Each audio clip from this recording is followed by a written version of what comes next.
Salam berjumpa kembali teman-teman sekalian, Bapak Ibu, Saudara-saudari yang terkasih.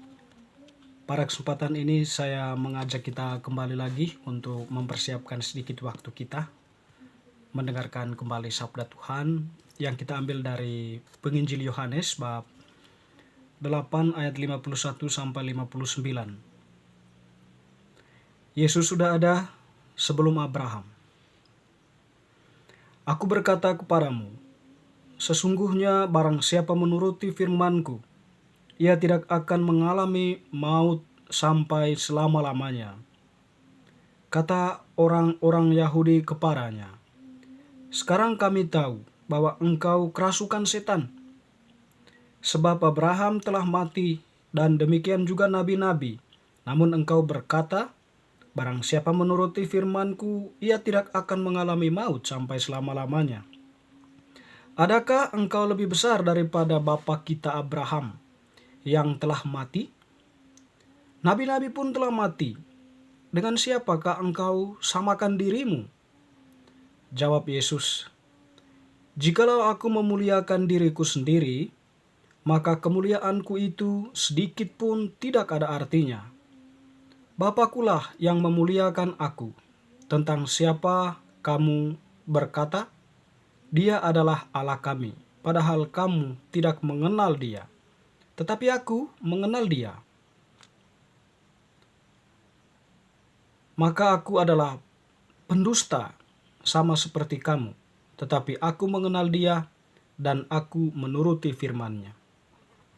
Abraham bapamu bersuka cita bahwa ia akan melihat hariku, dan ia telah melihatnya, dan ia bersuka cita.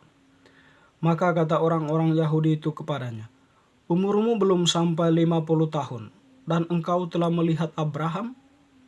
Kata Yesus kepada mereka, aku berkata kepadamu, sesungguhnya sebelum Abraham jadi, aku telah ada. Lalu mereka mengambil batu untuk melempari dia, tetapi Yesus menghilang dan meninggalkan bait Allah. Demikianlah sabda Tuhan, terpujilah Kristus. Teman-teman sekalian, Bapak Ibu Saudara-saudari, sahabat-sahabat yang terkasih, Penginjil Yohanes yang kita dengarkan ini mengisahkan Yesus dengan orang-orang Yahudi di situ tadi, yang berbeda yang semacam berada dalam sebuah perdebatan dalam arti tertentu ya.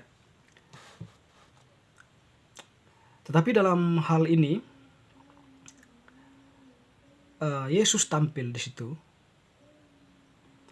sesungguhnya menegaskan kepada orang-orang Yahudi itu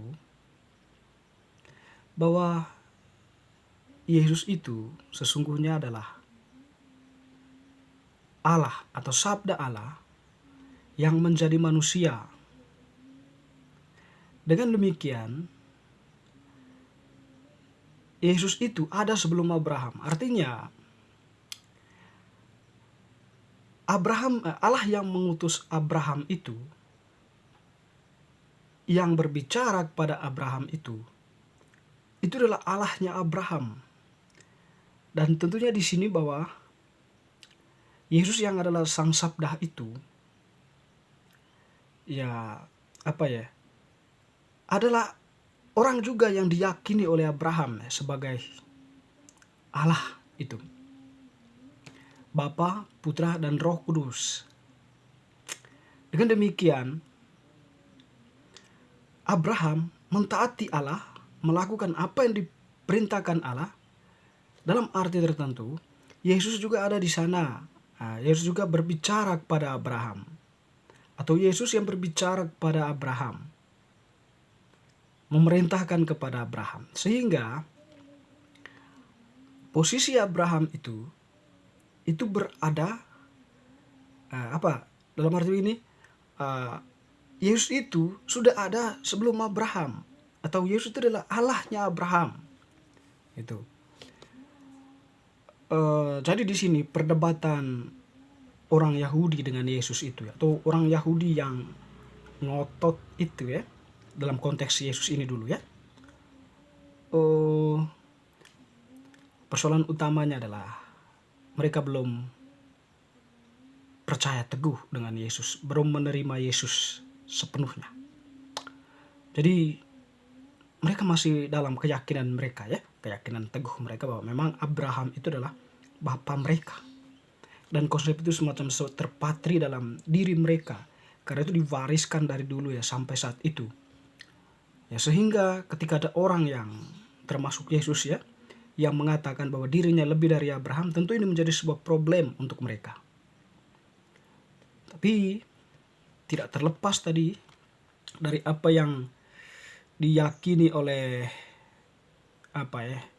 atau yang sudah dinubuatkan oleh para nabi maupun janji Allah kepada nenek moyang orang-orang Yahudi itu, bahwa akan ada seorang Mesias yang nantinya datang ke dalam dunia lalu menyelamatkan mereka, memimpin mereka, menjadi pemimpin mereka ya, dalam arti itu. Dan kepenuhan dari janji Allah itu ada dalam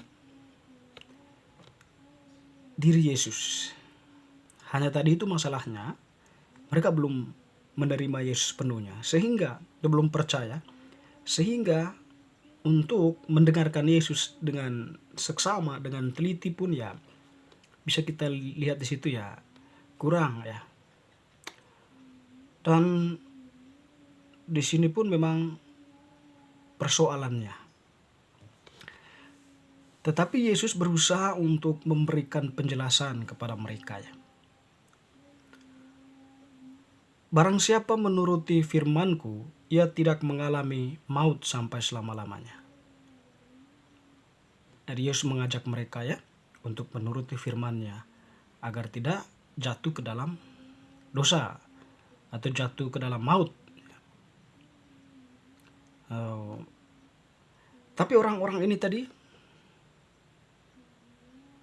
ketika Yesus mengatakan itu malah mengatakan Yesus ya kerasukan setan tadi.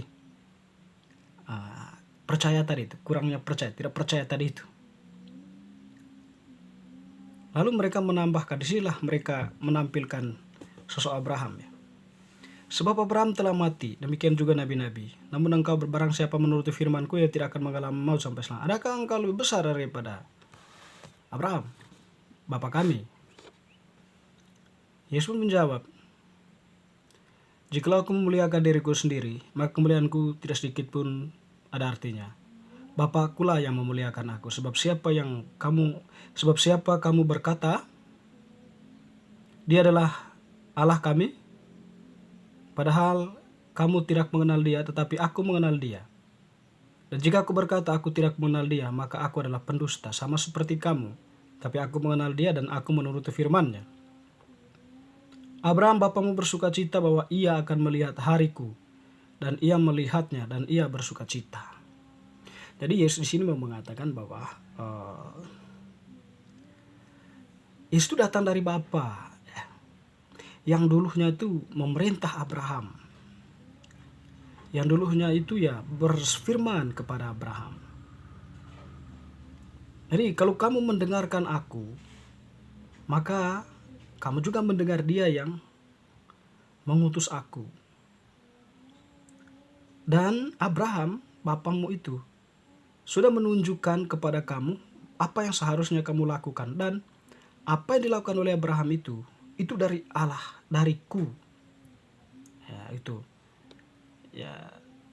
Tetapi tadi orang-orang itu memang, lalu Yesus menambahkan bahwa ya Abraham bersuka cita sekarang melihat hari itu. Ya. Sehingga di sini sebenarnya jelas sekali ya. Yesus menjelaskan, mengatakan kepada mereka bahwa Abraham itu ya, dia itu orang yang sangat setia dalam iman dan percaya teguh. Setidaknya kamu belajar bagaimana mendengarkan Allah yang sudah nyata dalam diri Yesus Kristus, sudah nyata sepenuhnya ada dalam diri Kristus, yang menjadi pemenuhan janji Allah kepada Bapak Abraham sendiri. Untuk kamu Dan inilah sekarang ada di hadapan kamu dia yang menjadi kepenuhan janji Allah itu. Tapi kita kembali kurang percaya tadi itu, yang membuat mereka tidak mampu mendengar Yesus dengan baik, tidak mampu menerima Yesus, tidak mampu melakukan apa yang difirmankan oleh Yesus. Tapi malah karena ketegaran hati tadi malah berusaha untuk membunuh Yesus. Teman-teman, saudara-saudari, kalau kita belajar pada bacaan ini ya, sebenarnya pesannya adalah percaya kepada Tuhan berarti kita percaya pada perkataannya, sabdanya. Dan juga melakukan apa yang diperintahkannya itu melalui firman-Nya itu lewat gereja kita ya, lewat pendalaman-pendalaman iman, pesan-pesan homili dan sebagainya. Jadi di situ semua sebenarnya pesannya itu adalah kita melakukan firman Allah itu dalam kehidupan nyata dengan landasan kebenaran. Jadi kita mengaku diri sebagai orang beriman, percaya kepada Yesus, dan tentu di sini tidak hanya percaya dalam kata-kata, tetapi juga bertindak dalam perbuatan. Semoga bacaan hari ini semakin meneguhkan iman kita. Amin.